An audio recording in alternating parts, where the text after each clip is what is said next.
views and opinions expressed in this program are those of the participants and do not necessarily reflect the views of BronxNet or the program underwriters. Hey guys, welcome to Foodie Down Bronx. I'm your host, the Hungry Dominican. On this edition of Foodie Down Bronx, we're talking about meal prepping to kick off the new year. So if you like to eat, stay tuned. From BronxNet to the world, this is Foodie Down Bronx.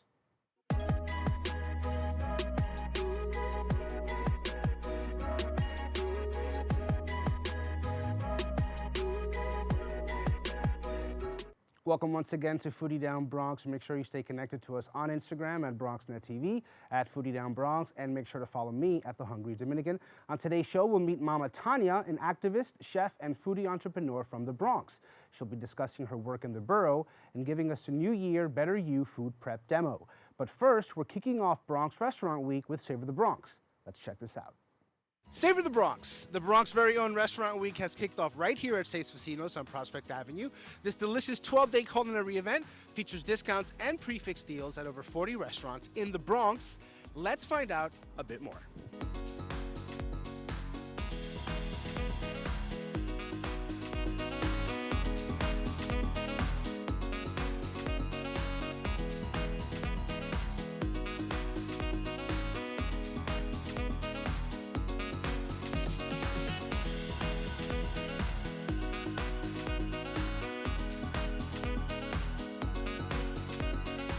How many restaurants are we having participating in the next 2 weeks? We have a record number of restaurants that are participating in this year's annual Savor the Bronx Restaurant Week. We have 45 restaurants. And that's pretty exciting because when we first started this initiative, we had about 21 restaurants. People weren't really getting into the groove of what Restaurant Week was all about. So throughout the years, we've made some noise. And now people are excited about participating. So we have 45 restaurants, really excited about that. It's great. And restaurants from all over the borough and also various different cuisines. Why do you think that you saw such a growth between your first year and right now in 2020? I think that the reason why we're growing is because the Bronx is growing. The Bronx is booming. So that's one reason. Another reason is that people are starting to get to know all about the Bronx. There's an enormous amount of marketing coming out of my office, but also people like yourself and some of the other, and the restaurant owners themselves. People are getting to know what the Bronx is all about. All this perception of what the Bronx was is starting to dissipate, and that's a good thing. People are realizing that this is a dynamic borough. It's wonderful, and part of that is also the eateries. And that's why it's so important for the Bronx to sort of highlight its own.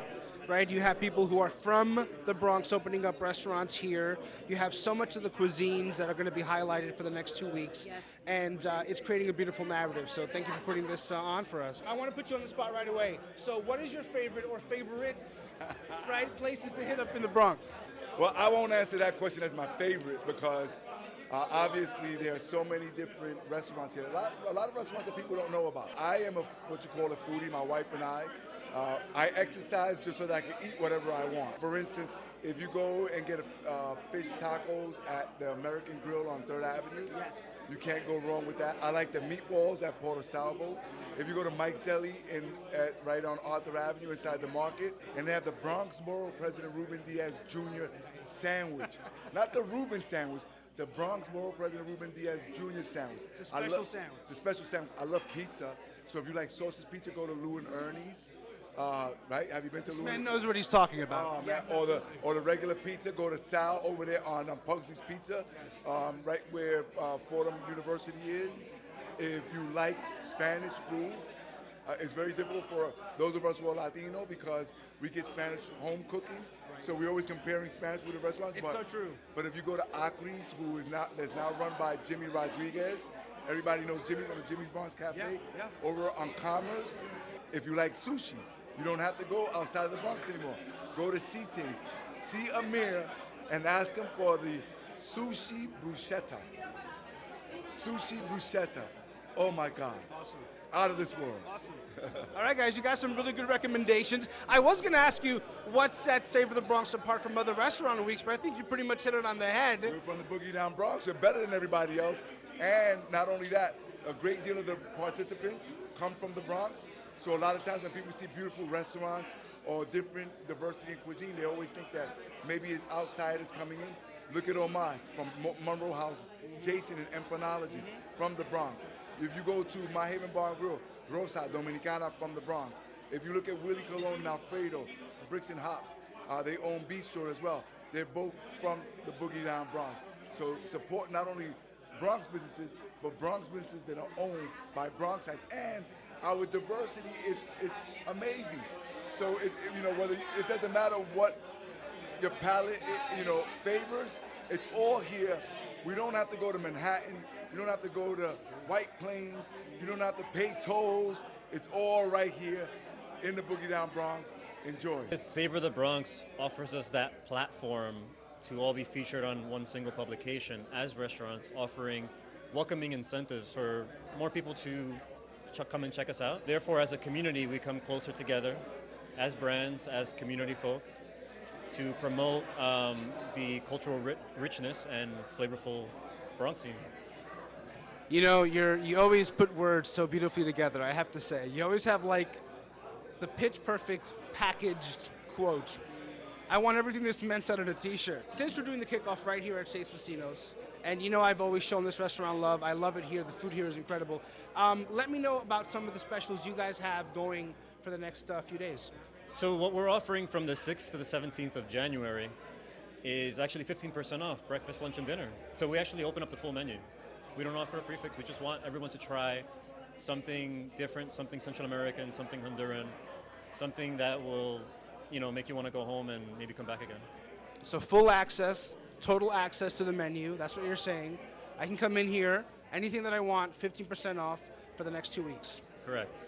Yes. I like it, so should you. So I'm here with Justin Fornal, who some of you might know as Baron Ambrosia. That's how I got to know this man right here, this dapper Don right here.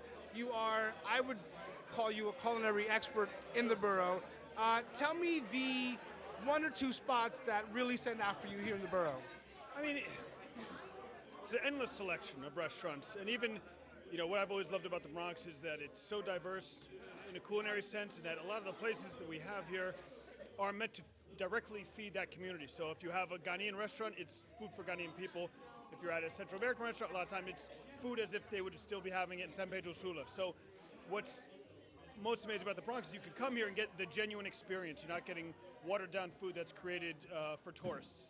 So that's what's always been really what I love about the borough in terms of the food. And a lot of the times you're going to places that are affordable because they're set up to serve a local community.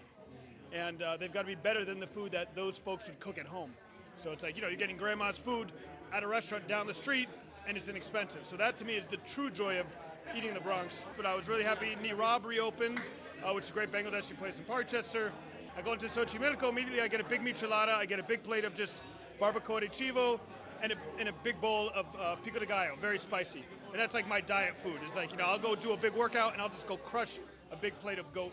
Ali's Roti, up in the North Bronx is a spot I always hit up. And even Sundial is a place that makes a lot of not just food, but makes tonics. These root tonics that are like almost like food as medicine. So it's endless the amount of places throughout the borough that I love to go to and hang out. And it's like a big backyard. It's like the Bronx is like one big fun neighborhood full of all different kinds of people, all different kinds of food. So if you haven't come here and gotten to really explore it, it's something you need to do. Do you often find it a little bit difficult to get people outside of the borough to come into the borough? And do you have to sort of lure them in with how delicious the food is here?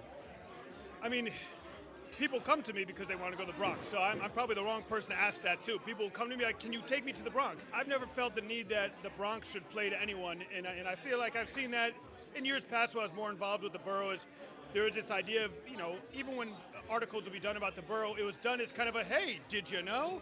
And it's like, the Bronx doesn't need to play to anyone. The Bronx doesn't need to kiss anyone. The Bronx doesn't need to say, hey everybody, look what we're doing. Give us a pat on the head, that. Like, if you want to come out, it's here. The Bronx is here, but the Bronx doesn't need people to come here and pander at all, because the Bronx is mighty and strong and full of flavor and funk. You heard it here, guys. No kissers in the Bronx. Enjoy the food. That wraps up our visit here to Seis Vecinos, where we're kicking off Savor the Bronx, happening January 6th to January 17th. Make sure you visit ilovethebronx.com for much more information. And that's it. Now I have to eat all this delicious food that they displayed for everybody else, but really, it's for me.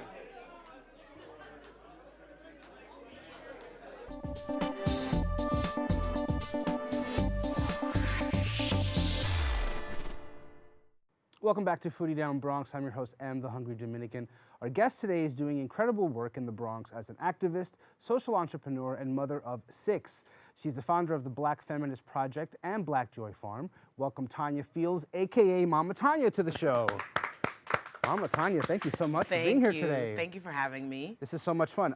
So I found you, I saw your Instagram, I saw your social media channels. I loved it right away. You have such a great personality. On top of that, you're doing some really amazing stuff. So I want to talk about several things here. Let's start off, of course, with Mama Tanya's Kitchen. Tell me a little bit about that. How long has it been in existence? Oh, boy, I don't know. Mama Tanya's Kitchen, I guess, has probably been around since I became a mama and needed to cook in my kitchen. But like as an official brand that I'm building out and sort of stepping into the lifestyle genre, I probably sort of committed to it about 4 years ago. Okay. And so since then, I've just been steadily and slowly building it. And it really developed organically through my organization, the Black Feminist Project, formerly known as the Black Project, which has a like nutritional health component to it, a food justice component. I would do like these curbside demos called Fast Food in a Snap. And SNAP was a play on like SNAP, Supplemental Nutrition Assistance Program, AKA food stamps. Right. And I would talk about how you make meals using WIC checks. And so people really like them. They like the fact that I was talking really openly about like some of the barriers that come along with wanting to cook nutritious food, but that I also was like, it doesn't mean that we have to like skimp on flavor and taste and cultural, you know, like cultural relevancy or any of that. And so people then started asking me like, well, why don't you do them and put them on YouTube? And I was like, okay. And then before you knew it, I was just like, oh, this is a thing. And then Mama Tanya's Kitchen. Excellent. So you have Mama Tanya's Kitchen. You have Mama Tanya's Supper Club as well. Tell me a little bit about that too. So Mama Tanya's Supper Club really is just an extension of Mama Tanya's Kitchen. But it's like,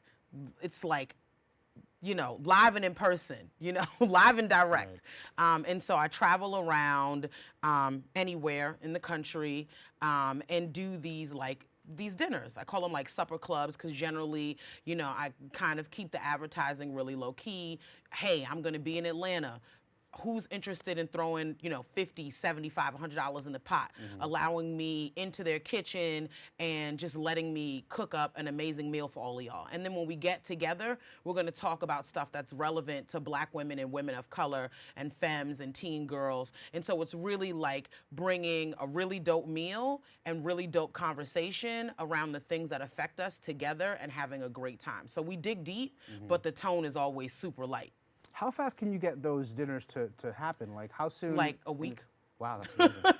In about a week you can make that happen. Because listen, if you stay ready, then you don't have to get ready. I'm always ready to go. Like I'm always ready to be like, you know, I have friends of mine who are single and child free and they come and shop in my kitchen because I always have like a full diverse range of herbs and spices and cuts of meat and vegetables. Like I really enjoy food. I go food shopping every day. Wow, every single day? Every day I go food shopping. And you do emphasize that you do buy locally grown food. I buy locally grown food and I grow locally grown food. You also grow your I own grow food at the Black Joy Farm. Keep telling me about that because that sounds so interesting. So the Black Joy Farm is a urban farm that is located on Simpson Street right off of 163rd in the Longwood, Hunts Point area of the Bronx. It is a 5,400 square foot lot just in the middle of this like dead end street. It is the result of a 10-year campaign to find a growing space. It is ran and overseen by my organization, the Black Feminist Project.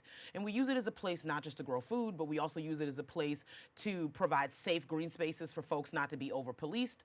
We use it as a space to do civic engagement and sort of like radical political education. We use it just as a community space. You know, this past summer we showed Little Shop of Horrors.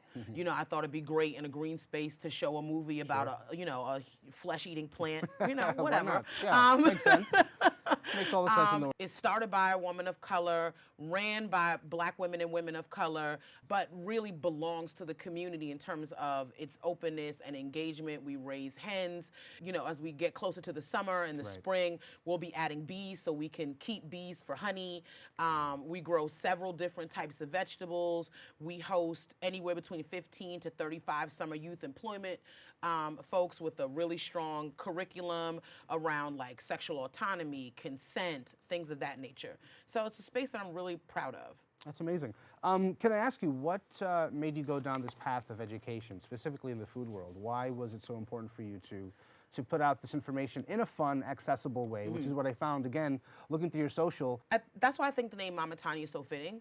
My children, right? I'd love to be like there was some altruistic reason for me coming to this work. There was none. I didn't do Peace Corps. I didn't go to like some hoity-toity liberal arts school and wanted to come back to a struggling community and save the children. I was interested in saving my own life and saving my children's life. Right. I have a daughter who is now 15, and I moved to the South Bronx. I'm originally from Harlem. I say I was born and raised in Harlem, but the Bronx grew me up. Yeah. You know, I've lived my whole adult life in the Bronx. And our first apartment here, my daughter was very small and she started showing symptoms of asthma. They wouldn't diagnose her with asthma for her first birthday, but she had been hospitalized twice already. And so we knew that we were not going to be surprised by that diagnosis. And she was diagnosed as chronically asthmatic and is to this day. And asthma, as we're starting to find out, is a totally manageable condition, but it is one that you need to treat holistically.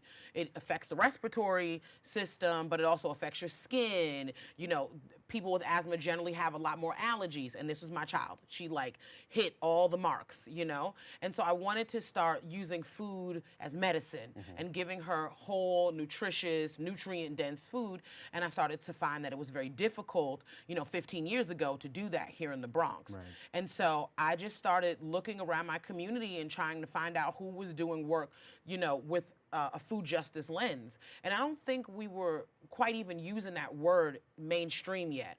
But there were some people here and there in pockets underground who were like, food justice, food sovereignty. And I was like, let me get with these folks and see what they're doing. Right. And so from there, I really wanted to do it. But what I found, one of my criticisms is that it did not feel like it was like really for like Black folks and like folks of color, right? It felt very like whitewashed. It felt very sanitized. And I felt like, again, our food stories and pathways were not showing up, right? And it used language that a lot of times felt very off-putting. If you notice, I don't use language like healthy because I think that it's become a word that's very commodified and sort of elitist, right? A lot of the food that we've eaten in our communities generationally has been nutrient-dense food, right? And so we're looking for nutritious food. And so I just wanted to start really getting into that and doing it in a way that resonated with people.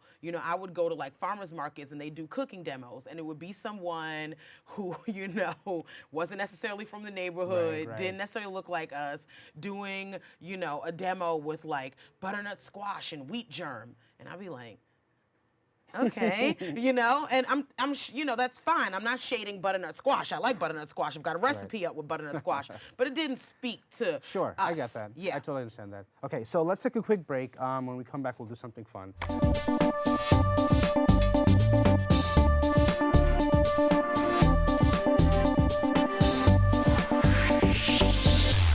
Welcome back, guys. New year, whole you. That's the name of Mama Tanya's meal prep plan, and she's here to demonstrate it for us today. So let's get into it. Mama Tanya, let's talk about this beautiful spread here. Yes. I see a lot of delicious brands. A lot of us neglect to get a good, healthy breakfast or nutritious breakfast if we get one at all.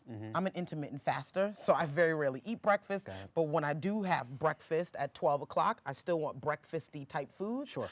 And I want something that's nutrient dense and it's going to keep me nice and full. And one of my favorite things are overnight oats. Okay. It's very simple prep, literally in a mason jar, and you're up in the morning, you grab it, you put it in your purse, your bag, your pocket, depending on how big your pants are, and then what the size of the mason jar is. And so I wanted to tell folks about that because I think not enough folks know about overnight oats, and they So really are dope. These are it right here. Those correct? are the overnight oats. These are And the so, overnight oats. yes. There's a little maple syrup that I put in there. And so like someone like myself who is conscientious of portion sizes, Okay. I would have a jar like this. Got This it. is This would be more like mine. Yes. This is for Definitely folks bigger. who are like, they are throwing caution to the wind, Right, F your portion control, and they we're want living free. right, that's it, you know? No shame in here. Right. And you can do a bigger jar like this. But it's still totally like this is totally manageable. This goes in a book bag or a purse with very little complication. Sure. Right? And taking up very little Are real there estate. any specific benefits for overnight oats, or like? So, you know, one of the great things about overnight oats is you don't have to cook it. Fair Because enough. the thing, and you're using, I cannot stress this enough, you're not using steel cut oats, right? Okay. You are using just plain Regular old Quaker rolled oats, got it. oats. It can be the old fashioned, it can be the quick ones, it doesn't matter because the important thing is that rolled oats are already cooked, right? That's how they're processed. And so when you cook them even further, then you lose even more of the nutrients. I see. Overnight oats has something in it called, has more of what we call resistant starch. And those things help you process fat. It's good for your gut, for the probiotics. It has a type of probiotic that you want in your gut and you get more of it. And you get more fiber. Okay. And so that's one of the benefits of having it this way. Right. Right? And you save time in the morning, not standing over a stove, trying to cook it, and then you've got kids that need to run out the door. Right. Take this. And your whole morning is hectic. That's it, exactly. I have 6 children. I'm not making a pot of oatmeal in the morning. Bless your heart. Here you go, baby. Have a good day. Thank Go you. out the door. Thank you. Fantastic. So what else do we have here? The thing about overnight oats is any combination, it's amazing. There's some things that you always want to remember. Right. 2-to-1 ratio. Your oats are 2, your liquid is 1, right? If you're thinking about calories, then you can do just water. But that's kind of, I wouldn't do water. Right. I never do water with my oats. No, never. that's never. I mean, there might be some folks out there but that's not me. I like a good alternative milk, like a nut milk or oat milk. For these, I used oat milk. So oatmeal with oat milk. Which milk makes made the from most oats. sense, right? Yeah. And oat milk is very, very creamy. And what I like about it is if you're someone who has like a nut allergy, and that's one of the reasons that you don't do cashew or almond milk, or milked cashew and milked almonds, then this is really good. It's gluten-free, which I know is a thing for people now. It's dairy-free. It's tree nut-free. So this is great. Awesome. Or, you can get this. cashew milk. And I just wanted, this is all bought from stores, grocery stores in the Bronx. So your right? local stores, you were able Local to purchase stores. all of these. I'm a big fan of people really maximizing what's in their communities, and because of folks like myself who've worked under the leadership of other folks who've done food justice work, our local grocery stores look very different than they did when I first started this work. Right. Let me point out the one thing here that kind of sticks out for me is this piece of salmon right here. Yes. Because that's a whole we nother have all meal. these, we have these oats, we have Yes. the sugars, and I'm just thinking, I'm like, how do we make all of this kind of flow into over here? Right. So this is your morning.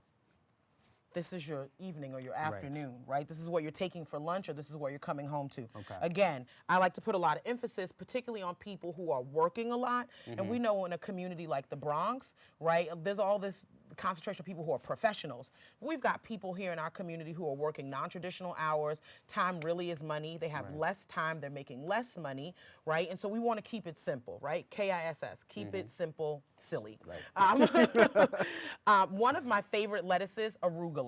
Now, I will lead with it ain't for everybody. It has a very peppery, sharp taste. Yes, so you can it do a does. mesclun, you can do a spring mix, you can do a baby spinach. I just really want to emphasize to people, let's just drop the romaine in the iceberg. It has- Iceberg, yeah, I agree with you with the Yeah. iceberg. I think it's even time has romaine. come. Romaine is good for a sandwich. A salad, unless it's a Caesar salad, let's start to get a little bit more adventurous. So many of our grocery stores are carrying a larger variety, and things like this have great, they have great calcium. They have a little bit more protein than, let's say, an iceberg or a romaine. Not a ton, but a lot more. Arugula, I believe, per cup has 2 grams protein. Wow. Right? Okay. And your body loves protein. That's the building block. That's what it's going to use as fuel. I know a lot of folks love croutons. Croutons, empty, simple carbs, right? Okay. Let's maximize what we got going. Walnuts. Walnuts, okay. Okay, it's a good source of fat. And our bodies need fat. Fat is not the enemy, depending on the source of it. Right. So you want to put some walnuts in there, and we also know that this is good for your skin and your hair. It's a heart healthy food. Everything is always about moderation, though. Okay. And stuff like this, like if you're gonna assemble it at work, Right.